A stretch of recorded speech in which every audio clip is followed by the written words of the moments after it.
Hi, my name is Michael Brew, and I'll be walking you through Adobe Acrobat Professional Part 2. As an Adobe certified expert and a certified instructor, we want you to use Acrobat to its fullest capabilities. So this class is focusing in on using Acrobat for technical documents, for using Acrobat to create interactive forms, whether you're doing it on the Windows side in Lifecycle Designer or the Mac side using Acrobat itself. And then how to make sure that when your PDF document is created, that its print settings are correct for your printer service provider. Lesson 1 is setting up the Acrobat environment, focusing in on tool sets and workspaces. So we see how we can build the tools and get the tools set up in the panels so that when we work on the PDF document, whether it's for an e-document, whether it's for a web document, or it's for a print document, our tools are there.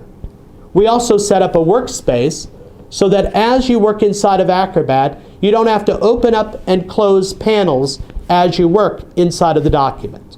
Lesson 2 in Acrobat is talking about those technical documents, the PDF E-standard for engineering. So we see how we can work with PDF documents that are beyond the normal size, how we can use electronic blueprints, how we can use layers, how we can use documents from AutoCAD to create an engineering document up to the standards of a PDF E. We use measuring tools for the area, the perimeter of the document, so that we can measure inside of our electronic blueprint. We also see how we can use layers to our best advantage.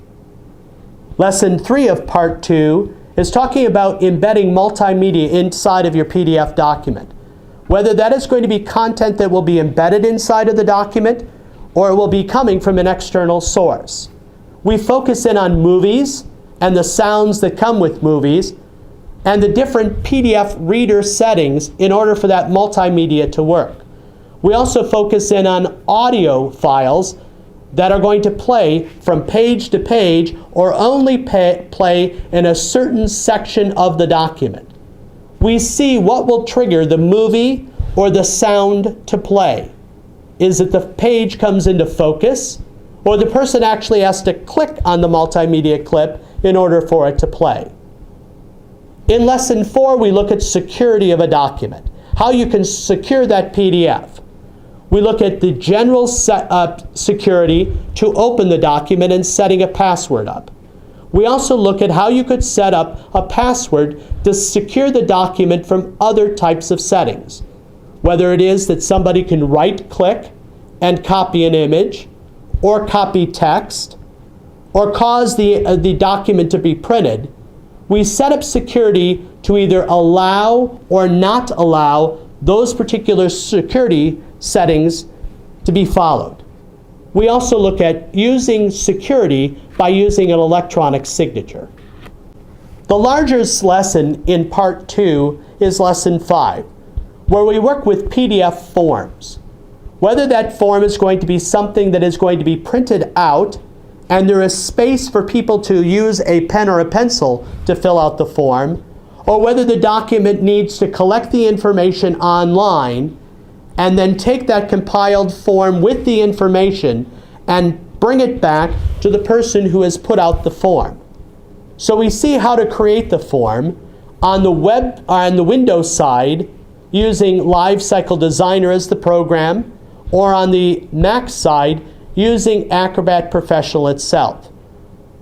We bring in text boxes, we use check boxes, we use radio buttons. We see how to create the button to submit the form electronically and the button that will cause the form to be printed with or without the data inside of it. Lesson 6 talks about the commercial printing process of Acrobat. How we can make sure that that PDF has the color management profiles embedded within the PDF so the commercial printer provider can make sure that the colors match what was on your monitor.